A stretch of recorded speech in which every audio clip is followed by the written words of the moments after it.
క్రీస్తు యేసునందు ఏ శిక్షా విధియు లేదు. చూడండి, రోమిలకు రాసిన పత్రిక 8వ అధ్యాయం 1వ వచనం. రోమిలకు రాసిన పత్రిక 8వ అధ్యాయం 1వ వచనం. రోమిలకు రాసిన పత్రిక 8వ అధ్యాయం 1వ వచనం. కాబట్టి ఇప్పుడు క్రీస్తు యేసునందున్న వారికి ఏ శిక్షా విధియు లేదు. చాలు, 1వ వచనం కదా అది. కాబట్టి ఇప్పుడు క్రీస్తు యేసునందున్న వారికి ఏ శిక్షా విధియు లేదు. ప్రార్థన, అందరూ ప్రార్థన చేయండి. ప్రభువా, నాతోటి మాట్లాడండి.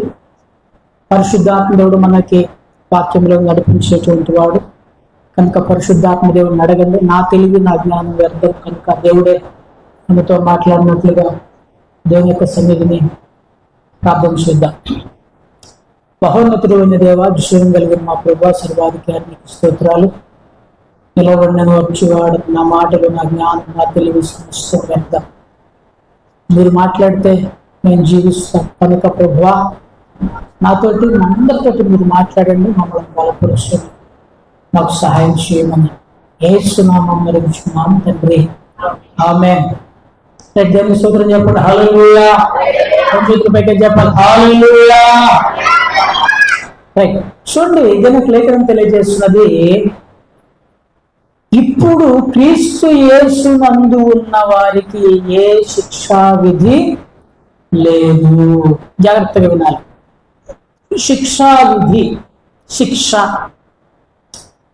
శిక్ష అనేటువంటి మాటని మనం జాగ్రత్తగా ఆలోచన చేస్తే దానికి కొన్ని పర్యాయ పదాలు మనకు కనపడతాయి. శిక్ష, ఉగ్రత, దండన, తీర్పు అనేటువంటి పదాలు మనకి దానికి అనుకూలంగా మనకు కనపడతాయి. శిక్ష, దండన లేకపోతే ఉగ్రత, ఇవన్నీ బైబిల్లో ఆ యొక్క పదానికి అనుకూలంగా పర్యాయ పదాలుగా రాయబడినట్లుగా మనం చూస్తాం. ఇక్కడ నేను ఒక విషయాన్ని మిమ్మల్ని అడగాలి. ఎప్పుడు శిక్ష వేస్తారు? శిక్ష ఎప్పుడు వేస్తారు? తప్పు చేసినప్పుడు, ఇంకా ఆజ్ఞ అతిక్రమించినప్పుడు. ఆజ్ఞ అతిక్రమించడం చెప్పేసి ఎప్పుడు తెలుస్తుంది? ఇప్పుడు మనం జైల్లో లేకపోతే జడ్జి గారి దగ్గరికి వెళ్ళారు.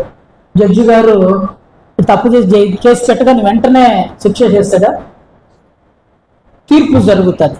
కొంత జడ్జిమెంట్ అనే వాదోపవాదాలు అనేటువంటివి జరుగుతాయి. చూడండి, మనం జాగ్రత్త గమనించినట్లయితే తీర్పు తర్వాత శిక్షను అమలు చేయడం జరుగుతుంది. శిక్ష కంటే ముందు ఉన్నటువంటిది ఏంటిది? తీర్పు అనేటువంటిది ఒకటి ఉన్నది. జాగ్రత్తగా మనము గమనించాలి.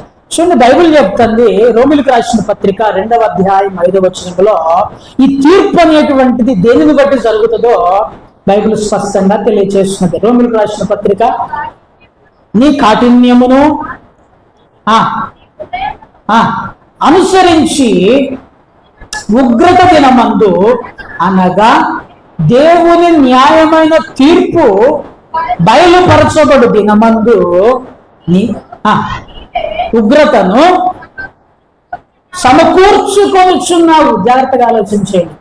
ఉగ్రత దినము అనేటువంటిది ఒకటి ఉన్నది. ఏంటిది చెప్పాలి? ఏముంది? ఉగ్రత దినం. నువ్వు అవుననుకున్నా, కావాలనుకున్నా, వద్దనుకున్నా అదైతే ఖచ్చితంగా ఉంది. ఉగ్రత దినమందు అనగా, ఉగ్రత దినం అంటే ఏంటిదయ్యా అంటే దేవుని న్యాయమైన తీర్పు బయలుపరచబడు దినము. దేవుని యొక్క తీర్పు బయలుపరచబడు దినం. జాగ్రత్తగా గమనించండి. సో మనం ఇప్పుడు ఏం ధ్యానం చేస్తామంటే శిక్ష అనేటువంటిది ఉన్నది. ఏంటిది? శిక్ష అనేటువంటిది ఉన్నది. అయ్యో, దాంట్లో శిక్షా విధి లేదు అని రాయబడింది కదా అంటే ఎవరికి లేదో నేను చెప్తా. కానీ మొదట ఈ ఓవరాల్ గా మనం జాగ్రత్తగా గమనిస్తే శిక్ష అనేటువంటిది ఉన్నది. దాంట్లో ఎవరికి శిక్ష లేదో మనం తర్వాత రాబోయే సమయంలో మనం ధ్యానం చేద్దాం. సో మొదటిగా మనం చూస్తే శిక్ష, ఉగ్రత దినము అనేటువంటిది ఒకటి. ఆల్రెడీ మన అందరికీ భూమి మీద పుట్టిన ప్రతి మానవునికి ఉగ్రత దినం, దాన్నే ఇంగ్లీష్లో జడ్జిమెంట్ డే అన్నారు. ఏమన్నారు? జడ్జిమెంట్ డే, లేదా దేవుని న్యాయమైన తీర్పు. అన్యాయపు తీర్పు కాదు. నేను నిన్న ఒక న్యూస్ చూశాను. 43 సంవత్సరాల తర్వాత నిర్దోషాన్ని బయటకు వచ్చాడట ఆయన. 43 సంవత్సరాల తర్వాత నిర్దోషిగా బయటకు వచ్చాడట. అట్లాంటి తీర్పు కాదు ఇది, గుర్తుపెట్టుకోండి. న్యాయమైన తీర్పు. ఆ తీర్పు దినమున ఉగ్రత అనేటువంటిది బయలుపరచబడుతుందని చెప్పేసి బైబిల్ స్పష్టంగా తెలియజేయబడుతుంది. చూడండి, ప్రసంగి గ్రంథంలో 12వ అధ్యాయం 14వ వచనం. ప్రసంగి గ్రంథము 12వ అధ్యాయము 14వ వచనం. గూఢమైన ప్రతి అంశమును గురించి దేవుడు విమర్శ చేయనప్పుడు ప్రతి క్రియను, మంచిదే గాని చెడ్డదే గాని, తీర్పులోనికి తెచ్చును. దేవుడు ఏం చేస్తాడయ్యా అంటే గూఢమైన ప్రతి అంశము అన్నాడు. హల్లెలూయా. గూఢమైన అంశం అంటే ఏంటి చెప్పండి? గూఢము అంటే రహస్యము, సీక్రెట్. రహస్యం అంటే ఏంటిది? ఎవరికి తెలియదే రహస్యం. అందరికి తెలిసిపోయిన తర్వాత రహస్యం ఏముంది? ఏదైనా ఒక విషయం రహస్యంగా ఉండాలంటే ఆడవాళ్ళతో ఎవరు చెప్పకూడదు. నేను చెప్పిన మాట అర్థమైందా? హల్లెలూయా. ఒక విషయం రహస్యంగా ఉంచాలి అంటే ఎవరితో చెప్పకూడదు? స్త్రీలతో చెప్పకూడదట. చెబితే అది రహస్యంగా ఉండనే ఉండదు. తెల్లారిపాటి ఊరు ఈ చివరని చెప్తే ఊరు ఆ చివరికి తెల్లారిపాటికి ఆగిపోతుంది. చూడండి, కానీ దేవుడు చూడండి, రహస్యము, ఎవరికి తెలియని ప్రతి అంశమును గురించి విమర్శ చేయనప్పుడు ప్రతిక్రియ మంచిది గాని చెడ్డది గాని దేవుడు దేంట్లో తీసుకొస్తాడట? తీర్పులోనికి తీసుకొని వస్తున్నాడు. హల్లెలూయా. చాలే అన్నట్టుంది మీరు చెప్పేది. నాకు ఇది చాలే, మీరు వాక్యం హల్లెలూయా ఏ బోధన రాలే. దేవుని స్తోత్రం చెప్పండి. హల్లెలూయా. దేవుని సందులో ఎలర్ట్గా ఉండాలి. దేవుని సందులో మనం ఉన్నది బయట ఎక్కడో అన్ని అసలుకి మనము ఒక రకంగా చెప్పాలంటే చాలా అలర్ట్గా, చాలా మెలకువగా, చాలా స్పృహలో ఉండాలి. మనం ఎట్లా ఉండాలి? స్పృహలో ఉండాలి దేవుని సన్నిధిలో. చూడండి, దేవుడు తీర్పు, శిక్ష, ఉగ్రత అనేటువంటిది ఉన్నది. దేవుని న్యాయమైన తీర్పు ఉన్నది. తీర్పు తర్వాత శిక్ష అనేటువంటిది అమలు చేయబడుతుంది. వాదోపవాదాల తర్వాత శిక్ష అనేటువంటిది అమలు చేయబడుతూ ఉన్నది. కాబట్టి ప్రియంగా మొదటిగా మనం గ్రహించాల్సిన విషయం ఏంటంటే ఈ ప్రపంచం మొత్తానికి తీర్పు అనేటువంటిది ఒకటి ఉన్నది అనేటువంటి విషయాన్ని మనం గ్రహించాలి. రెండవది మనం చూస్తే ఈ యొక్క తీర్పు తర్వాత ఎటువంటి శిక్ష అమలు చేయబడుతుంది. రెండవది, ఎటువంటి శిక్షను దేవుడు అమలు చేయబోతున్నాడు జాగ్రత్తగా మనం గ్రహించవలసిన వారమంటారు. ఈ లోకంలో అయితే 6 నెలలు జైలు శిక్ష, సంవత్సరం జైలు శిక్ష, యావజ్జీవిత జైలు శిక్ష, చివరికి అల్టిమేట్ మరణ శిక్ష కూడా వేస్తూ ఉన్నారు. కానీ దేవుడు ఎటువంటి శిక్షలు వేయబోతూ ఉన్నాడు? దేవుని దగ్గర ఉన్న ఒకే ఒక శిక్ష, ఒకటే ఒకటి ఉంది. ఆ శిక్ష ఏంటిదో మనం చూద్దాం. చూడండి, మత్తయి శుభవార్త 25వ అధ్యాయము 25వ అధ్యాయము 41వ వచనం. మత్తయి శుభవార్త 25వ అధ్యాయం 41వ వచనం. అప్పుడు ఆయన చూచి, శపింపబడిన వారలారా, నన్ను విడిచి అపవాదికిని వారి దూతలకును నిత్యాగ్నిలోనికి పోవుడి. జాగ్రత్తగా వినండి అమ్మా. తీర్పు తర్వాత దేవుడు విధించబోయే శిక్ష ఏంటంటే చూడండి, మత్తయి శుభవార్తలో స్పష్టంగా అక్కడ ఉన్నటువంటి ప్రజలకు చెప్తున్నాడు. అక్కడ ధవళ సింహాసనం తీర్పు గురించి 25వ అధ్యాయం మనం చూసినట్లయితే అక్కడ రాస్తూ కిందకి వచ్చి ఎడమవైపు ఉన్న వారిని చూసి ఏమంటున్నాడంటే, శపించబడిన వారలారా. శపించబడిన వారు మీరు ఎక్కడికి పోవాలి అంటే నిత్యాగ్నిలోనికి పోవుడి. నిత్యాగ్నిలోనికి పోండి. నిత్యాగ్ని అనగా నిత్యము మండుతూ ఉన్నటువంటి అగ్ని. అక్కడ అసలుకి ఇక మంటకి అదుపు కానీ అద్దు కానీ, లేకపోతే దానికి ఆరిపోవటము కానీ, లేకపోతే కొన్ని రోజులకి తగ్గిపోతే అనుకునే ఆలోచన కానీ అక్కడ లేనే లేదు. అసలు వాస్తవానికైతే అది ఎవరి కొరకు సిద్ధం చేయబడింది? అపవాదికి వాని దూతలకు సిద్ధం చేశాడు దేవుడు, మన కోసం సిద్ధం చేయలే. అపవాదికి వాని దూతలకు సిద్ధపరచబడిన నిత్యాగ్నిలోనికి. కానీ ఎవడైతే అపవాది క్రియలు జరిగిస్తూ ఈ భూమి మీద బ్రతుకుతాడో వాడు కూడా అపవాది పోయిన దగ్గరకే. ఆ శిక్ష పేరేంటిదమ్మా? నిత్యాగ్ని. చెప్పండి, ఏంటిది? నిత్య అగ్ని. చూడండి అక్కడ పరిస్థితుల గురించి మత్తయి శుభవార్త 13:50 మత్తయి శుభవార్త 13:50 మనం చూస్తే పరలోక రాజ్యముల గురించి కొన్ని మర్మాలు చెబుతూ యేసుక్రీస్తు ప్రభు వారు ఈ మాటలు చెప్తున్నాడు. అసలు వీరిని అగ్నిగుండములో పడవేయుదురు, అక్కడ ఏడ్పును పండ్లు కొరుకుటయును ఉండును. ఏముంటదట అక్కడ? ఏడ్పు, పండ్లు కొరుకుట. పరలోక రాజ్యం గురించిన మర్మాలు, పరలోక రాజ్యం గురించిన ఉపమానాలు తెలియజేస్తూ సముద్రంలో చేపల వలన పోలినది, పరలోక రాజ్యము గురుగులు అంటే గురుగులు గోధుమలను పోలి అక్కడ అటువంటి విషయాలు తెలియజేస్తూ చివరికి ఏమంటున్నదంటే ఆ యొక్క ప్రజల గురించి మాట్లాడుతూ ఎవడైతే దేవుని సన్నిధిలో ఉండడో, ఎవడైతే భక్తిగా జీవించడో వాని గురించి తెలియజేస్తూ వీరిని అగ్నిగుండములో పడవేయుము అన్నాడు. రెండవ మాట ఏమన్నాడంటే అగ్నిగుండము అన్నాడు. ఏంటిది రెండవ దాని పేరేంటిది? అక్కడ ఏముంటదట? ఏముంటది? ఏడ్పు, పండ్లు కొరుకుట. ఏడుపు అంటే ఏడుపు. పళ్ళు ఎట్లా కొరుకుతారు చెప్పండి? ఒకసారి పళ్ళు కొరుకు చూపించండి. కోపముతో పళ్ళు కొరికేది వేరు, బాధతో పళ్ళు కొరికేది మామూలుగా ఉండదు. ఇక కాలికి దెబ్బ తగిలితే గోరు లేచిపోయినప్పుడు అంటారు.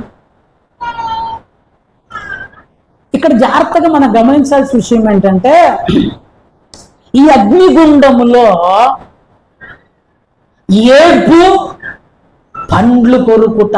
అక్కడ సంతోషం అనే మాటకు ఆస్కారం లేనే. ఎందుకు లేదు?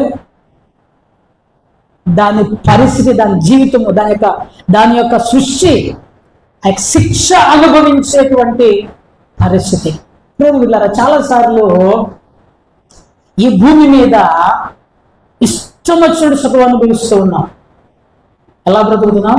ఇష్టం వచ్చినట్టు బ్రతకండి, జీవించండి, భయం లేదు, భక్తి లేదు. చాలా మంది దేవుని నామం పెట్టుకున్నటువంటి వారు కూడా వాళ్ళ సొంత ఇష్టానుసారంగా బ్రతుకుతున్నారు. గుర్తుపెట్టుకోండి, నువ్వు ఇక్కడ నీ ఇష్ట ప్రకారం ఎంత సుఖపడతావో అక్కడ అంత ఏడుపును నువ్వు ఎదుర్కొంటావు. నేను నాతో సహా నేను ఇక్కడ దేవుని చిత్తానికి విరోధంగా ఎంత సుఖపడతానో అక్కడ అంత ఏడుపును నేను ఎదుర్కోవలసి వస్తుంది. అందుకనే మోషే గురించి రాయబడింది, అల్పకాల పాప భోగం అనుభవించుట కంటే దీనికంటే దేవుని బిడ్డలతో శ్రమ అనుభవించడం మేలని ఎంచుకొని అక్కడికి వచ్చాడని మోషే గురించి దీనికి లేఖనం తెలియజేస్తూ ఉంది. చూడండి ప్రేమికులారా, అందుకని యేసుక్రీస్తు ప్రభువు హెచ్చరిస్తూ మార్కు సువార్త 9:44 ఆ శిక్ష గురించి హెచ్చరికలు చేశాడు యేసుక్రీస్తు ప్రభువారు. మార్కు సువార్త 9:44 నీవు 2 చేతులు కలిగి నరకములోనికి ఆరని అగ్నిలోనికి పోవుట కంటే అంగహీనుడవై జీవములో ప్రవేశించుట మేలు. దీనికి ఇక్కడ యేసుక్రీస్తు ప్రభువారు క్లియర్ టైటిల్ ఇచ్చాడు. ఏంటిది అది? దాని శిక్ష పేరేంటిది? నరకము అన్నాడు. ఏంటిది? చెప్పండి ఏంటిది? నరకము. అక్కడ అగ్ని, ఆరని అగ్ని. అదేవిధంగా చూడండి, నిత్యాగ్ని. నీ శరీరంలో నిన్ను దేవునికి దూరంగా చేసే ప్రతిదీ దేని అభ్యంతరపరుస్తుందో, 2 చేతులు అన్నాడు, 2 కళ్ళు అన్నాడు. నువ్వు ఈ 2 కలిగి నరకములో పోవడం కంటే 1 కన్ను కలిగి పరలోకం పోవటం మేలు, 1 చెయ్యి కలిగి పరలోక రాజ్యానికి జీవములోనికి ప్రవేశించుట మేలు అని చెప్పేసి దీనికి లేఖనం తెలియచేస్తూ ఉన్నది. హల్లెలూయా.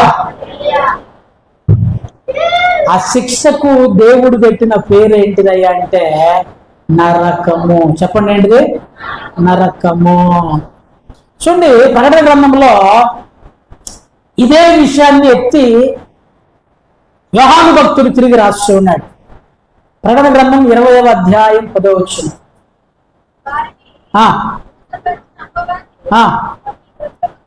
అగ్ని గంధకములు గల గుండములో పడవేలబడను, అచ్చట ఆ క్రూర మృగమును ఉన్నారు, యుగ యుగములు రాత్రి పగళ్ళు బాధింపబడుదురు. ఇక్కడ మళ్ళీ యోహాను భక్తుడు చూస్తూ ఉన్నాడు, ఆ చివరి తీర్పు తర్వాత జరగబోయేటువంటి శిక్షని చూస్తున్నట్లుగా మనం చూస్తాం. అపవాది అగ్ని గంధకములు గల గుండములు. అగ్ని గంధకములు, అగ్ని అగ్ని అగ్ని. చిన్నగా చేతికి కొద్దిగా లేకపోతే మనం వంట చేసేటప్పుడు చిన్నపాటి నూనె పడింది అనుకో, ఎట్లుంటది? మండుతుంది. ఎవరికన్నా ఇక్కడ మచ్చలు ఉన్నాయా ఈ ఏరియాలో? లేవా? అయితే మీరు మంచి వండర్ఫుల్ వంటలు చేసేటోళ్ళు అనమాట. ఇక్కడ నుంచి ఇక్కడ చూడండి, చూస్తే మచ్చలు ఉంటాయి. ఎందుకో తెలుసా? వంట చేద్దాం రా ఇట్లా బట్టి తక్కువ నేల కాలుతుంది అనమాట. సో మీరు బాగా వంటలు ఎక్స్పర్ట్స్ అనమాట, నో ప్రాబ్లం. అయితే ఒకసారి కాల్చుకొని చూడండి ఎట్లుంటుంది. ఒకసారి విపరీతమైన బాధ వస్తుంది, చిన్నపాటికి కొంచెంసేపు బాధపడుతుంది. అదే 24 గంటలు 365 రోజులు అగ్నిలో మండుతూ ఉండాలంటే పరిస్థితి ఏంటిది? నేను ఎందుకు మిమ్మల్ని ఊరికే కాల్చుకోమని చెప్తాను, సరదా కాల్చుకోమని చెప్తలే, ఎక్స్పీరియన్స్ చేయడానికి. ఒక చిన్న గంజు అట్లా తగిలితేనే విపరీతమైన మంట మనము అనుభవిస్తే, బాధ అనుభవిస్తే, శ్రమ అనుభవిస్తే, ఒకవేళ ఇక్కడ అగ్ని గంధకములతో కూడినటువంటి గుండము అందులో పడవేయబడితే అక్కడ అగ్ని ఆరదు. చూడండి, బైబిల్ స్పష్టంగా అగ్ని ఆరదు.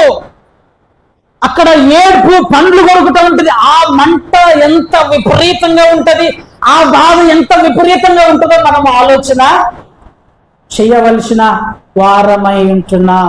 చూడండి, 12వ వచనం నుంచి మనం చదివితే స్పష్టంగా గ్రంథములు విప్పబడిన, నేను చదివితే జాగ్రత్తగా వినండి. 12వ వచనం చివరికి వస్తే, మరియు జీవ గ్రంథమును వేరొక గ్రంథము విప్పబడెను, ఆ గ్రంథముల యందు వ్రాయబడిన వాటి చొప్పున తమ క్రియల చొప్పున మృతులు తీర్పు పొందిరి. జాగ్రత్తగా వినండి. మృతులు చనిపోయిన ప్రతి ఒక్కరూ అక్కడ సమకూర్చబడి, అంటే ఇక్కడ ఒక గ్రంథం కనపడుతుంది. హల్లెలూయా. నువ్వు నేను ఈ తప్పు చేయలేదు అని అనటానికి వీలు లేకుండా రాయబడుతుంది అక్కడ. టైపిస్ట్ అంటే తెలుసా? టైప్ కొడుతుంటారు చూడండి. కలెక్టర్ గారు ఒకవేళ ఆర్డర్ ఇచ్చాడు అనుకో, ఇమ్మీడియట్ గా వీడిని సస్పెండ్ చేయండి అన్నారు అనుకో, ఆర్డర్ ఎంతసేపట్లో రెడీ అవుతుంది? ఆయన మాట్లాడుతుంటే టక్ రెడీ అవుతుంది, సంతకం పెట్టి ఇచ్చేయకుండా. ఇక్కడ మనం తప్పు చేస్తా ఉండగానే టక్ టైప్ అవుతుంటుంది అక్కడ.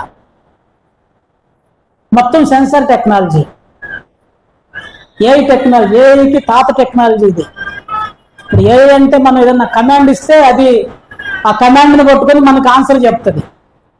ఇక్కడ కమాండ్ కూడా అవసరం లేదు, ఇక్కడ జరుగుతూ ఉంటే అక్కడ ఆటోమేటిక్గా టైప్ అయిపోతూ ఉంటుంది ఆ గ్రంథంలో. ఏఐకి ఇంకా అసలు ఆ టెక్నాలజీకి ఇంత అడ్వాన్స్ ఏం రాలే, అంత టెక్నాలజీ. ప్రతి విషయము గ్రంథములో రాయబడుతూ ఉన్నది. ఆ గ్రంథములో రాయబడిన వాటి చొప్పున ప్రతి ఒక్కడు, నువ్వు నేను, మనందరము తీర్పు పొందుతాము. చూడు ప్రేమికులారా, సముద్రము తల్లో ఉన్నటువంటి మృతులను అప్పగించును, మరణమును పాతాళ లోకమును వాటి వశమున్న మృతులను అప్పగించును. ప్రతి ఒక్కడు తీర్పు పొందారు. ఆ యొక్క మరణము, మృతుల లోకము అగ్నిగుండములో పడవేయబడను. ఈ అగ్నిగుండము రెండవ మరణము. హల్లెలూయా. ఎవరైనా పోవాలనుకుంటున్నారు? అక్కడికి చూసొద్దాం అనుకుంటున్నారు? ఎవరన్నా పోయి చూసొచ్చేవాడు ఎవడున్నాడు? అంటే దీని యొక్క స్థితిని ఏమని రాయబడిందంటే అగ్నిగుండములో పడవేయబడతారు. మార్కు సువార్త 9వ అధ్యాయం 48వ వచనంలో అక్కడ ఉన్నటువంటి పరిస్థితి ఒక చోట రాయబడింది. చూడండి, నరకమున పురుగు చావదు, అగ్ని ఆరదు. పురుగు చావదు అంటే ఏంటిది? ఒక అరగంట గాలి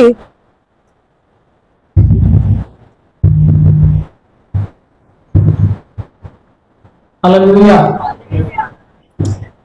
ఒక అరగంట గాలిన తర్వాత మంట ఆగిపోతుందిలే అనుకుంటే ఓర్చుకోవచ్చు.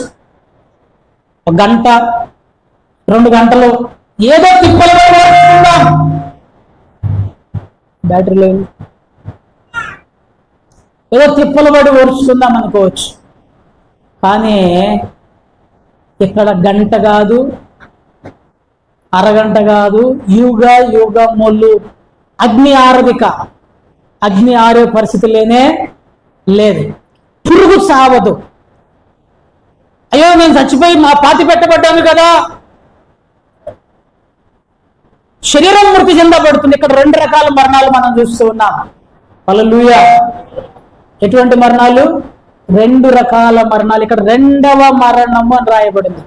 రెండవ మరణం ఏంటంటే మన యొక్క ఆత్మ యుగములు నరకములో పడటమే రెండవ మరణము. మొదటి మరణం శరీరము, ప్రతి ఒక్కడు చనిపోతాడు. ప్రతి ఒక్కడు మట్టితో తయారు చేయబడ్డ మట్టిలో కలిసిపోతాం. కానీ బైబిల్ తెలియచేస్తున్నది రెండవ మరణం ఉన్నది. చూడండి, అగ్ని ఆరదు, పురుగు చావదు. మీరు ఇంటికి పోయిన తర్వాత, ఇంతకుముందు కూడా నేను ఉపమానం చెప్పిన, ఇంటికి పోయిన తర్వాత కట్టెలు పొయ్యి పెట్టుకొని బయట చాలా పురుగులు తిరుగుతుంటాయి. ఒక పురుగును తీసుకుపోయి ఆ కట్టెల మంటల్లో పెట్టండి.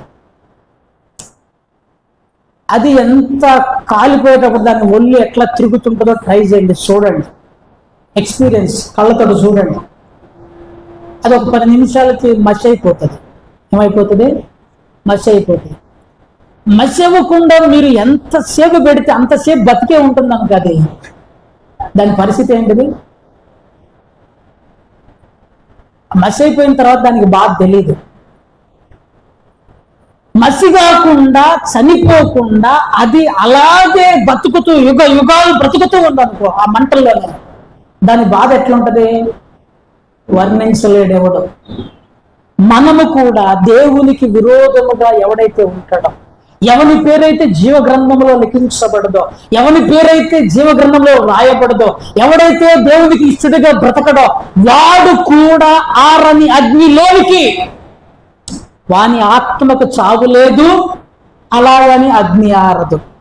ఆ పురుగు ఎలాగైతే వేదన అనుభవిస్తుందో దాని పేరే నరకం అండి. ఆ ప్లేస్ పేరేంటిది? నరకం. ఆ శిక్ష పేరేంటిది? నరకము. జాగ్రత్తగా గమనించాలి. సో నరకము అనేటువంటి శిక్ష అక్కడ ఉన్నట్లుగా మనం చూస్తున్నాం. హల్లెలూయా.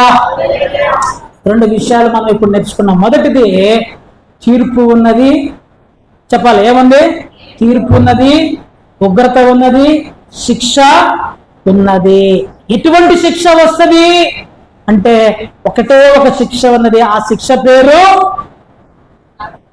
ఏంటిది? ఆ శిక్ష పేరు అలా చెప్పాలి. ఏంటిది? నరకము. ఆ శిక్ష పేరు ఏంటిది?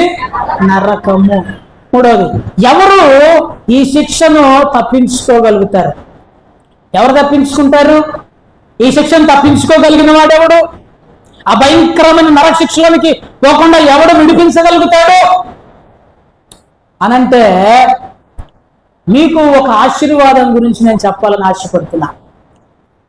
చాలా మంది ఆశీర్వాదం అనుకోగానే డబ్బు వస్తుంది, బంగారం వస్తుంది, ఆస్తులు వస్తాయి, ఉద్యోగం వస్తుంది, ఇంకా రకరకాల మెటీరియల్ థింగ్స్, లోక సంబంధమైన వాటన్నిటి గురించి ఎక్కువగా ఆలోచన చేసేటువంటి వారై ఉంటున్నాడు. కానీ దేవుడు యేసుక్రీస్తు ప్రభువారు ఆయన నమ్ముకున్న వారికి ఇచ్చిన ఒక గొప్ప ఆశీర్వాదం ఏంటంటే, ఎవరు తప్పించుకుంటారు ఈ శిక్షని? మనం చదివిన మూలవాక్యంలో ఉంది 8:1. కాబట్టి క్రీస్తు యేసునందున్న వారికి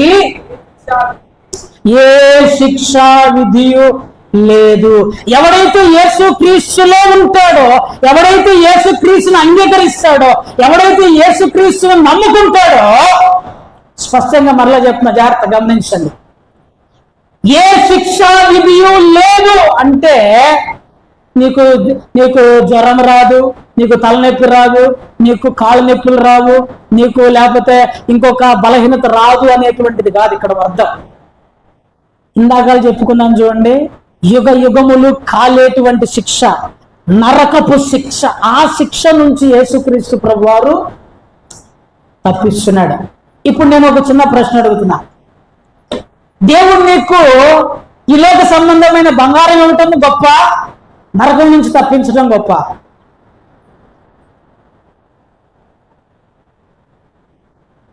ఇంకా కారు, ఆస్తులు, బంగ్లాలు ఇవ్వటం గొప్ప, ఇవి కావాలా, నరకం నుంచి తప్పించబడాలా? ఏది గొప్ప, ఏది ఆశీర్వాదం?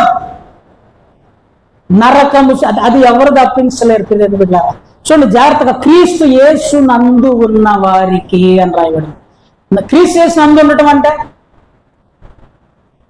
క్రీస్తును నమ్మిన వారు, క్రీస్తును ఆరాధించేవారు, క్రీస్తుతో ఉన్నవారు, క్రీస్తులో ఉన్నవారు, క్రీస్తును కలిగి ఉన్నటువంటి వారు. క్రీస్తుతో ఉన్నాం, క్రీస్తులో ఉన్నాం, క్రీస్తు నాలో ఉన్నాడు, నేను క్రీస్తులో ఉన్నాను, నేను క్రీస్తును కలిగి ఉన్నాను, నేను క్రీస్తును ఆరాధిస్తున్నాను, క్రీస్తుని నమ్మాను, క్రీస్తుని పూజిస్తూ ఉన్నాను. వీళ్ళందరూ క్రీస్తు నందు ఉన్నటువంటి వారిగా మనం చూస్తూ ఉన్నాం. చూడండి ప్రేమికులారా, అసలు శిక్ష దేన్ని పెట్టేస్తారు? ఫస్ట్ క్వశ్చన్, శిక్ష దేనిని బట్టేస్తారు? నీకు జడ్జిమెంట్ ఇవ్వాలంటే దేన్ని బట్టి జడ్జిమెంట్ ఇస్తాడు? ఏంటిది? క్రియ, నువ్వు చేసిన తప్పును బట్టి. అంతేనా? నువ్వు చేసిన తప్పుకి ఏ శిక్ష వేయాలో ఆ శిక్ష ఇస్తాడు. దొంగతనం చేస్తే మరణ శిక్ష ఇస్తాడా? మర్డర్ కేసు శిక్ష వేస్తాడా? రైట్. సో ఇప్పుడు మనకు శిక్ష లేదు అని అంటే మనలో తప్పు లేనే అంటే ఏంటిది? ఇక్కడ జాగ్రత్తగా మనం గమనించాలి. యేసుక్రీస్తు ప్రభు వారు ఏమి నాలో క్రీస్తునందున్న నాకు ఏం చేశాడు అనేటువంటిది మనం జాగ్రత్తగా గమనించాలి. తప్పు, పాపము, నేరమును బట్టి మనకు శిక్ష అనేటువంటిది వేయబడుతుంది. చూడండి, రోమీయులకు రాసిన పత్రిక 5వ అధ్యాయము 8వ వచనంలో ఈ రీతిగా బైబిల్ తెలియజేస్తున్నది. రోమీయులకు రాసిన పత్రిక 5వ అధ్యాయం 8వ వచనం.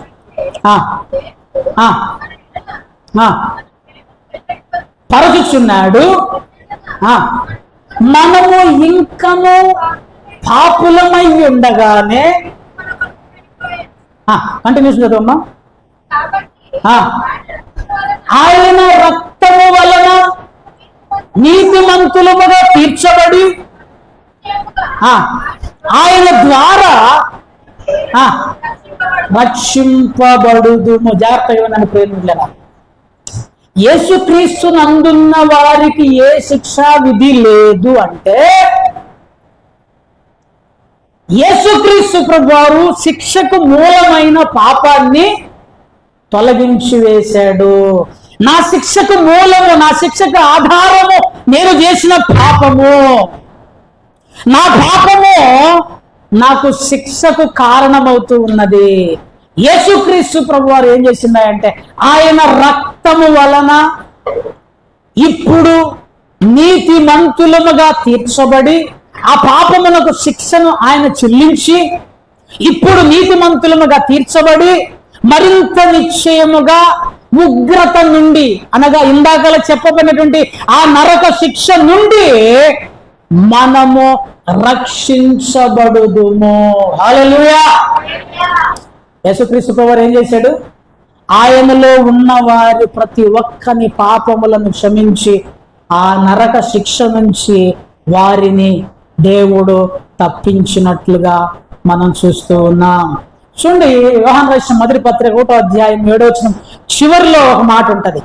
యోహాను రాసిన మొదటి పత్రిక 1వ అధ్యాయం 7వ వచనం చివరిలో, అప్పుడు ఆయన కుమారుడైన యేసు రక్తము ప్రతి పాపము నుండి మనలను పవిత్రులనుగా చేయును. హల్లెలూయా. చెప్పాలి హల్లెలూయా. ఎన్ని పాపాల నుంచి అమ్మా? ఎన్ని పాపాలు? కొన్ని చెప్పాలి. ఎన్ని పాపాలు? కొన్ని. ప్రతి పాపం అంటే నువ్వు నేను చేసిన, దేవునికి విరోధంగా చేసిన ప్రతి పాపము ఆయన కుమారుడని యేసు రక్తము ప్రతి పాపము నుండి మనలను పవిత్రులనుగా చేయును. ప్రతి పాపం చిన్న పెద్ద ఘోరమైన పాపమైనా సరే, అవి ఎంత ఘోరమైనా సరే, ఎంత భయంకరమైన పాపమైనా సరే, నువ్వు నేను పశ్చాత్తాపడి ప్రభువు దగ్గరికి వచ్చి ఆయన పాదాలు పట్టుకుని ప్రభువా నన్ను క్షమించు అని అంటే ఆయన ఖచ్చితంగా మన పాపములను క్షమించేటువంటి వాడై ఉంటున్నాడు. హల్లెలూయా. చూడిపోయిందరా యోహాను రాసిన పత్రిక, యోహాను సువార్త 5వ అధ్యాయం 24వ వచనం. యోహాను సువార్త 5:24. నా మాట విని విశ్వాసం నుంచి ప్రతి వాడు నిత్య జీవము గలవాడు, వాడు తీర్పులోనికి రాక మరణములో నుండి జీవములోనికి దాటి ఉన్నాడని మీతో నిశ్చయముగా చెప్పుచున్నాను. జాగ్రత్తగా వినండి. తీర్పులోనికి రాక మరణములో నుండి జీవములోనికి దాటి ఉన్నాడు. ఏ మరణము? ఏ మరణంలోంచి దాటాడు? ఇందాక రెండవ మరణము అనేటువంటిది ఒకటి మనం చూసాం. యేసుక్రీస్తును నమ్మినవాడు, యేసుక్రీస్తు మాట ప్రకారం జీవించినవాడు, యేసుక్రీస్తునందు విశ్వాసం ఉంచినవాడు ఆ రెండవ మరణములోనికి రాక, అనగా అగ్ని గంధకము లేదా అగ్ని గుండము లేదా నరకము, అగ్ని ఆరని పురుగు చావని నిత్య అగ్ని దండనలోనికి పోక వాడు జీవములోనికి దాటి ఉన్నాడు అని నిశ్చయముగా మీతో చెప్పుచున్నాను. ఎందుకు దాటాడు? వాడిలో పాపమునకు వెలను యేసుక్రీస్తు ప్రభువారు చెల్లించాడు కనుక. చూడండి, యేసుక్రీస్తు ప్రభువారు మార్కు సువార్త 2వ అధ్యాయం 5వ వచనంలో ఒక మాట చెప్తున్నాడు. మార్కు సువార్త 2వ అధ్యాయం 5వ వచనంలో, వారి విశ్వాసము చూచి కుమారుడా నీ పాపములు క్షమింపబడి ఉన్నవని పక్షవాయువు గలవానితో చెప్పాను. ఇక్కడ ఉన్నటువంటి స్టోరీ మన అందరికీ తెలుసు. యేసుక్రీస్తు ప్రభువారు ఒక ఇంట్లో కూర్చొని ఉన్నాడు. అక్కడ ఇంట్లో స్థలం లేదు, అందరూ కూర్చున్నారు, ఫుల్ పబ్లిక్ ఉన్నారు. కొంతమంది పక్షవాతము గలవాడిని మంచం మీద తీసుకొని యేసుక్రీస్తు ప్రభువారి దగ్గరికి వచ్చారు. స్థలం లేదు, పైన ఉన్నట్టు రేకులు కప్పిప్పారు, ఇంట్లోకి దించారు. దించినప్పుడు యేసుక్రీస్తు ప్రభువారు చెప్తున్న మాట, నీ పాపములు క్షమించబడి ఉన్నది అన్నాడు. హల్లెలూయా, హల్లెలూయా. ఏం క్షమించబడి ఉన్నాయి? నీ పాపములు క్షమించబడి ఉన్నది. వెంటనే అక్కడ ఉన్న వాళ్ళు సణుగు స్టార్ట్ అయింది. పాపములు క్షమించడానికి ఇతను ఎవరు? తప్పు క్షమించడానికి ఇతను ఎవరు? యేసుక్రీస్తు ప్రభువు 9వ వచనంలో ఈ మాట అంటున్నాడు. పక్షవాయు గలవానితో ఆ ప్రజలను చూసి, అక్కడట్టు వారిని చూసి, కొంతమంది చదువుకున్న వారిని చూసి, ఈ పక్షవాయు గలవారితో పాపములు క్షమించబడి ఉన్నామని చెప్పుట సులభమా? నీవు లేచి నీ పరుపెత్తుకుని నడుమని చెప్పుట సులభమా? అయితే ఇక్కడ జాగ్రత్త గమనించండి, అయితే పాపములు క్షమించిన భూమి మీద మనిషి కుమారునికి అధికారము కలదు. హల్లెలూయా.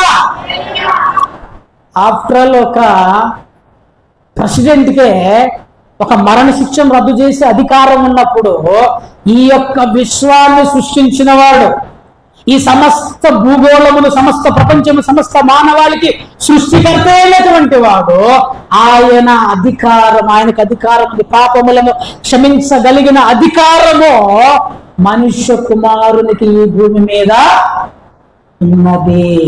అందుకనే ఆ పక్షవాతం గలవాన్ని చూసి, నీ పాపములు క్షమించబడి ఉన్నవి.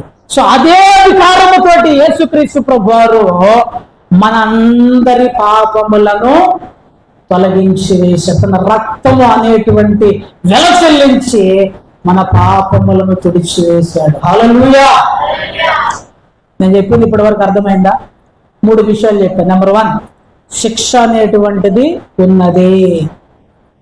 శిక్ష లేదు అని ఎవరు చెప్పినా నమ్మమాకండి, శిక్ష ఉంది. ఆ శిక్ష పేరేంటిది? నరకము. అయితే యేసుక్రీస్తు ప్రభునందు విశ్వాసం ఉంచిన వాడు ఆ శిక్షలోనికి పోడు. ఎందుకు పోడయ్యా అంటే, వాడి పాపములన్నీ క్షమించబడి ఉన్నవి.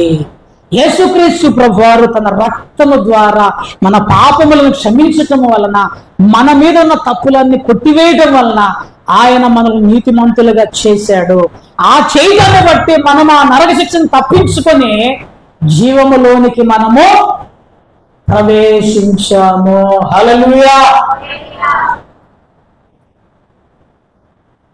ఇంతవరకు బాగానే ఉంది, అద్భుతంగా ఉంది ఇంతవరకు వర్తమానం. కానీ ఇక్కడ ఇంకోటి ఉంది, లాజిక్. చాలా మంది ఇక్కడ వరకే బోధ చేసి ఆపేస్తారు. ఇక్కడ వరకు చెప్తే ప్రతి ఓనికి నచ్చుతుంది, ప్రతి క్రైస్తవుడికి నచ్చుతుంది. నీ పాపాలన్నీ క్షమించబడ్డాయి, నువ్వు పరలోకానికి వారసుడు అయిపోయాకో ప్రతి ఒక్కడు సంకలు కొట్టుకొని వెళ్ళిపోతాడు, ఇక సంతోషంతో వెళ్ళిపోతాడు. కానీ ఇక్కడ మనం జాగ్రత్తగా గమనిస్తే ఇంకొక కండిషన్ ఉంది. ఏంటిదా కండిషను? ఇంగ్లీష్ బైబిల్లో ఉంటుంది ఆ కండిషన్. జాగ్రత్తగా రండి. 4వ అంశం ఇంగ్లీష్ బైబిల్లో ఏమని ఉంటుందంటే, కింగ్ జేమ్స్ వెర్షన్ ఇది. మొదటి వచనంలో ఏం రాయబడిందంటే, there is there for now no condemnation. జాగ్రత్తగా, నో కండెమ్నేషన్ టు దెమ్. ఎవరికి శిక్షా విధి లేదు? Which are in Christ Jesus. యేసు క్రీస్తు నందు ఉన్నటువంటి వారికి శిక్షా విధి లేదు. మనందరం ఉన్నాం. ఇంకొక కండిషన్, ఇంకొక తోక పెట్టాడు.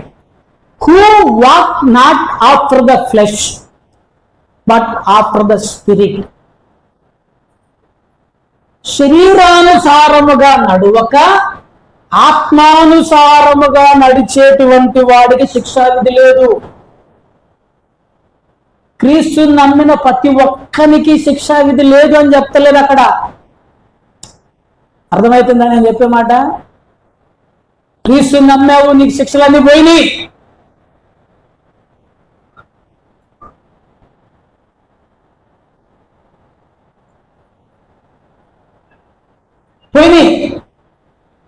నా పాపాలన్నీ పోయింది, నా శిక్షలన్నీ పోయింది, సంతోషం, నిజంగా పోయినాయి. కానీ ఇక్కడ ఒక కండిషన్ ఉంది, ఒక క్లాజ్ ఉంది. ఏంటిది? శరీరానుసారముగా నడువక ఆత్మానుసారముగా నడుచుకోవాలి. అంటే యేసుక్రీస్తు నమ్మిన తర్వాత మన జీవితంలో యేసు మన పాపములు క్షమించిన తర్వాత మళ్ళీ పాపాలు చేయకూడదు. చేసుకుంటూ పోతా ఉంటే నీకు శిక్షలు తప్పుతాయా? జాగ్రత్తగా ఆలోచన చేయవలసిన మరి కొన్ని రెఫరెన్స్లను మీకు చూపిస్తాయి. హెబ్రీయులకు రాసిన పత్రిక 10వ అధ్యాయం 26వ వచనం. హెబ్రీయులకు రాసిన పత్రిక 10:26. మనము సత్యమును గూర్చి అనుభవ జ్ఞానము పొందిన తరువాత అంటే ఏందమ్మా?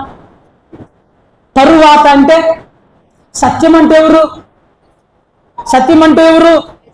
యేసుక్రీస్తు ప్రభువారు. నేనే సత్యము, నేనే మార్గము, నేనే జీవము. సత్యమును గూర్చి అనుభవ జ్ఞానము పొందిన తరువాత బుద్ధిపూర్వకముగా ఏం చేసిన ఎడలా?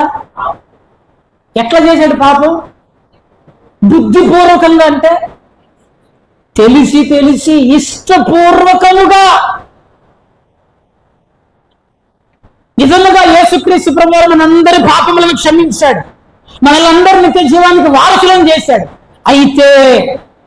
అయితే నువ్వు నేను దేవుని యొక్క విడుదల పొందిన తర్వాత మళ్ళీ ఆ దాస్యం అనే కాడి కిందికి మనము పోకూడదు అని చెప్పేసి స్పష్టంగా బైబిల్ తెలియచేస్తున్నది. బుద్ధిపూర్వకంగా పాపం చేశాడంటే ఏంటిది? వాడికి తెలుసది నేను చేసేది తప్పని వాడికి తెలుసు. దేవుని ఆత్మ హెచ్చరిస్తున్నది, అయినా చేస్తున్నాడు. చూడండి, చేసిన ఎడల పాపమునకు బలిక ఉండదుగా న్యాయపు తీర్పునకు భయముతో ఎదురు చూచుటయు. దేనికి ఏం చేయలేక? ఎవడైతే బుద్ధిపూర్వకంగా పాపం చేస్తాడో వాడు ఏం చేస్తాడట?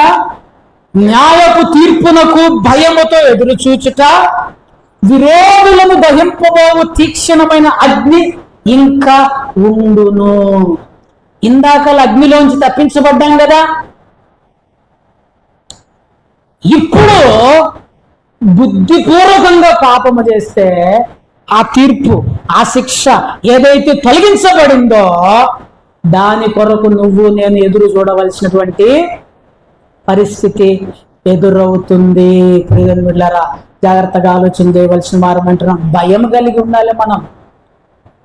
దేవుడు చాలా మందికి ఉన్నటువంటి తప్పుడు అభిప్రాయం ఏమిటంటే క్రైస్తవులు పాపం చేసుకోవచ్చు, దేవుడు క్షమిస్తాడు, క్రైస్తవులు పాపం చేసుకో, దేవుడు తప్పది. ప్రియమిత్రులారా, దేవుడు క్షమించే దేవుడే, కానీ ఇష్టపూర్వకంగా, బుద్ధిపూర్వకంగా, హృదయపూర్వకంగా, ఇష్టానుసారంగా బ్రతికితే క్షమించేటువంటి దేవుడు కానే కాదు అనేటువంటి సత్యాన్ని మీరు తర్వాత చదువుకోండి. హెబ్రీయులకు రాసిన పత్రిక 6వ అధ్యాయం 4 నుంచి 6 వచనాలు మనం అక్కడ చదివితే చాలా స్పష్టంగా రాయబడి ఉంటది. 6వ అధ్యాయం 4 నుంచి 6 వచనం. ఒకసారి వెలిగింపబడి, మనము చూడండి, చదవండి ఒకసారి. వెలిగింపబడి వరములను రుచి చూచి పరిశుద్ధాత్మలో పాలు పొంది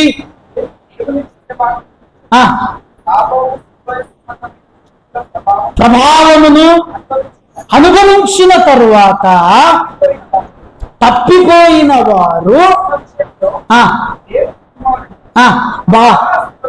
మరలా శ్రమ వేయించు బాహాటముగా అవమానపరుచుచున్నారు. జాగ్రత్తగా వినండి. అనుభవ జ్ఞానం, పరిశుద్ధాత్మను అనుభవం పొంది ఇంకా ఇంకా ఎన్నో వెలిగించబడి దేవుని ప్రేమను రుచి చూసి. అందుకని పేతురు భక్తుడు ఏం రాసిందంటే ఘోరమైన మాట రాశాడు. పేతురు భక్తుడు రెండవ పత్రిక పేతురు రాసిన 2వ పత్రిక 2వ అధ్యాయము 22వ వచనంలో ఒక మాట రాశాడు. ఒక సామెత చెప్పాడు, జస్ట్ ఒక సామెత. కుక్క తన వాంతికి తిరిగినట్లు, కడగబడిన పంది బురదలో దొర్లుటకు మళ్ళినట్లు అను నిజమైన సామెత చొప్పున వీరికి. ఎవరు వీళ్ళు? పైన ఉన్నారు. ఎవరు వీళ్ళు? పైన 20 వచ్చింది చదవండి.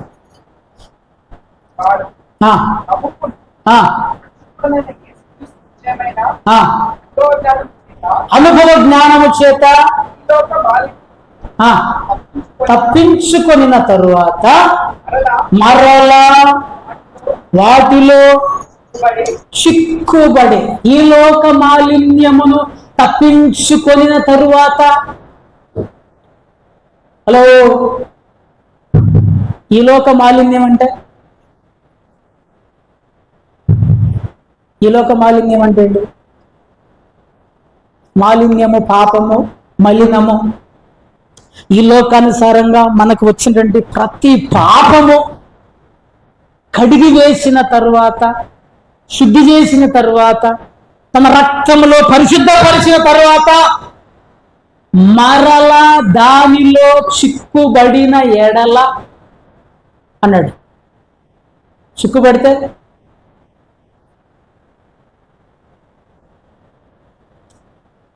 ప్రియమైన బిడ్డలారా, మనం ఆలోచన చేయవలసి అందుకనే దీనికి లేఖనం ఏం తెలియజేస్తుందంటే, ఎవరైతే క్రీస్తులో ఉన్నారో వారికి ఏ శిక్షా విధి లేదు. క్రీస్తులో ఉన్నంత మాత్రం ఉన్నవాడు ఎలా ఉండాలంటే శరీరానుసారముగా కాక ఆత్మానుసారముగా నడుచుకునేటువంటి వాడై ఉండాలి. కండిషన్ అది. నువ్వు ఆత్మానుసారంగా బ్రతకాలి. నీకు పరిశుద్ధాత్మ దేవుడు బోధిస్తున్నప్పుడు, నీకు దేవుడు బయలుపరుస్తున్నప్పుడు, ఇదిగో దేవుని యొక్క దేవుని యొక్క ఆత్మ ఈ రకంగా జీవించాలి, ఈ రకంగా బ్రతకాలి, ఈ రకంగా నడవాలి. నేను కడగబడిన తర్వాత కడగబడినట్టే ఉందా, మళ్ళీ పోయి ఆ పాపపు ఆ బురదెందుకు పూసుకోవటం ఆలోచన చేయవలసిన వారమై ఉంటున్నాం. ఇక్కడ జాగ్రత్తగా గమనించండి. కొంతమంది దీన్ని ఏం చెప్తున్నారంటే తప్పుడు బోధగా వక్రీకరిస్తున్నారు. క్రియల వలన రక్షణ కలుగదు. జాగ్రత్తగా వినండి. క్రియల వలన రక్షణ కలుగదు. అంతేనా? హల్లెలూయా. నిజమే. కొంతమంది చెప్పే బోధ చెప్తున్నాయి, క్రియల వలన రక్షణ కలుగదు కనుక మనం ఏ పని చేసినా తప్పు లేనే లేదు. అంతేనా? తప్పు. కొంతమంది బోధ బైబిల్ ఏం చెప్తుందంటే, నేను కూడా అంగీకరిస్తా, మీరు కృపచేతనే, విశ్వాసము ద్వారా కృపచేతన రక్షించబడ్డారు. ఇది క్లియర్. బైబిల్ చెప్తుంది మనము విశ్వాసము ద్వారా కృపచేతనే రక్షించబడ్డాము, ఇది క్రియల వలన కలిగినది కాదు, కనుక ఎవడు అతిశయపడ వీలు లేదు. ఒప్పుకుంటాను నేను దానికి. మనకు రక్షణ మాత్రం మన క్రియలతో దొరకదు. మనము దేవుని కృపను బట్టి, విశ్వాసాన్ని బట్టే రక్షణ మనకు దొరుకుతున్నది. కానీ రక్షించబడిన వాడు ఖచ్చితంగా క్రియలను కనబరచాలి. రెండిటికి తేడా ఉంది సుమా. రక్షించబడిన నీవు ఖచ్చితంగా నీ జీవితంలో దేవుని క్రియలను నువ్వు ప్రజలకు చూపించేటువంటి వానివిగా ఉండాలి. ఇప్పుడు నేనేమన్నా రోబోనా ఏంది? నాతోటి, నా క్రియలతోటి, నా యొక్క పరలోక రాజ్యంగా నాకు ఏమి సంబంధం లేకపోతే రోబోనా? ఇక రోబోని మలిసినట్టు దేవుడు ఎట్ట రిమోట్ కంట్రోల్లో మనం ఆడిస్తున్నాడా? కాదు. రక్షణ ఉచితము. రక్షణను కొనసాగవలసిన బాధ్యత నీది, నాది. అర్థమైందా? ఎన్ని డబ్బులు ఇస్తే రక్షణ దొరుకుతుంది మనకి? ఏం చేస్తే రక్షణ దొరుకుతుంది? ఆయన ఉచితముగా ఇచ్చాడు. ఉచితముగా నీతిమంతులంగా చేయబడ్డాం. రైట్. నీతిమంతులముగా నీతిమంతులంగా చేయబడటానికి మనం ఏం చేయాల్సిన అవసరం లేదు. నీతిమంతులముగా బ్రతకటానికి మనము ప్రయాసపడాలి. అందుకనే యాకోబు భక్తుడు ఏమన్నాడంటే, భయంకరమైన స్టేట్మెంట్ ఇచ్చాడు, క్రియలు లేని విశ్వాసము మృతం, అంటే చచ్చిన దానితో సమానం. కనుక జాగ్రత్తగా మనం గ్రహించవలసిన వారమై ఉంటున్నాం. నేను ముగిస్తున్న ప్రియమిత్రులారా, మనకి దేవుడు ఏ శిక్ష లేకుండా చేశాడు. దేవునికి స్తోత్రం. హల్లెలూయా. చూడండి, దీనికి లేక మనం చూసినట్లయితే మొదటిగా తీర్పు, ఉగ్రత, శిక్ష అనేటువంటివి ఈ లోకానికి ఉన్నవి. ఆ శిక్ష ఏంటిదయ్యా అంటే, ఆ శిక్ష పేరు నరకము. ఏంటి చెప్పండి? నరకము. అయితే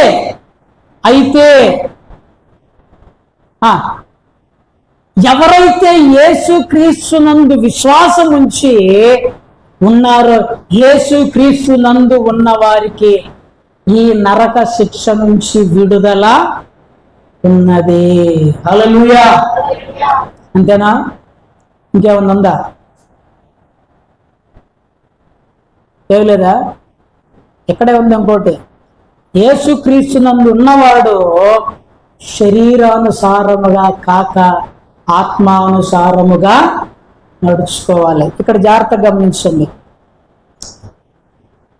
శిక్ష ఉంది, దాని పేరు నరకము. యేసుక్రీస్తులో ఉన్నటువంటి వానికి ఆ నరక శిక్షలో నుంచి తప్పించబడుతున్నాడు. ఎందుకంటే వాని పాపములు యేసుక్రీస్తు ప్రభువు తీసివేశాడు. యేసుక్రీస్తులో ఉన్నవాడు కూడా శరీరానుసారంగా నడవక ఆత్మానుసారంగా నడిస్తేనే వాడు ఆ శిక్ష నుంచి తప్పించబడతాడు.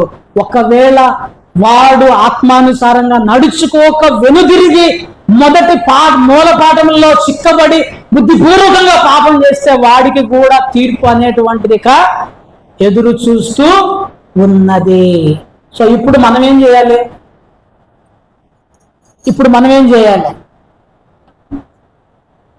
చెప్పండి, ఏం చేద్దాం? మనం ఎట్లా బ్రతుకుదాం?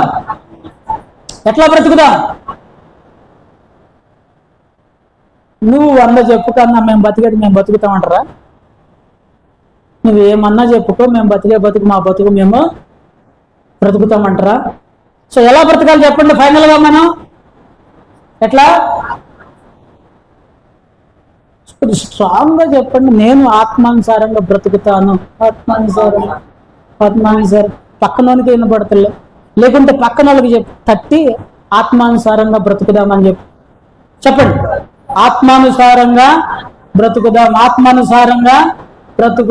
చెప్పండి. ఆత్మానుసారంగా నీకు నువ్వే చెప్పుకో. ఆత్మానుసారంగా జీవిస్తా, ఇక నుంచి ఆత్మానుసారంగా బ్రతుకుతా. నీకు నువ్వే ఒక కమిట్మెంట్ తీసుకో, ఒక తీర్మానం చేసుకో. నువ్వు నేను ఎన్ని రోజులు వాక్యం చెప్పినా శరీరానుసారంగా బ్రతికితే నాకు దేవుని శిక్ష కొరకు నేను ఎదురు చూడవలసిందే. గుర్తుపెట్టుకోవాలి. నువ్వైనా నేనైనా ఎవరైనా సరే. కనుక దేవుని ఆత్మ నడిపింపును బట్టి నడుద్దాం. ప్రేరణరా, ఒక గొప్ప విడుదల కలిగింది మనకి. ఆ నరకం నుంచి తప్పించబడటం చిన్న విషయం కాదు, ఒక గొప్ప ఆశీర్వాదం. దాన్ని పోగొట్టుకుంటున్నారు. డబ్బు పోతే మళ్ళా సంపాదించుకోవచ్చు, బంగారం పోతే మళ్ళా సంపాదించుకోవచ్చు, ఆస్తులు పోతే మళ్ళా సంపాదించుకోవచ్చు. కానీ నరకములో పడితే మాత్రము ఇక అది అగ్ని ఆరదు, పురుగు సాగు. ఇక నువ్వు అక్కడ చచ్చిపోయేదానికి ఆస్కారం లేదు, మంట మండుతూనే ఉంటుంది. దాని నుంచి విడుదల పొందాలంటే యేసు ఒక్కడే మార్గం. ఆయన నమ్ము, విశ్వసించు. నువ్వు నమ్మావు, విశ్వసించావు, సంతోషం. ఇక నువ్వు ఏం చేయాల్సింది? ఆత్మానుసారముగా నడుస్తూ ఆయన సన్నిధికి మనము చేరవలసిన వారమై ఉంటున్నాం. దేవుడు మనల్ని దీవించి ఆశీర్వదించునుగాక.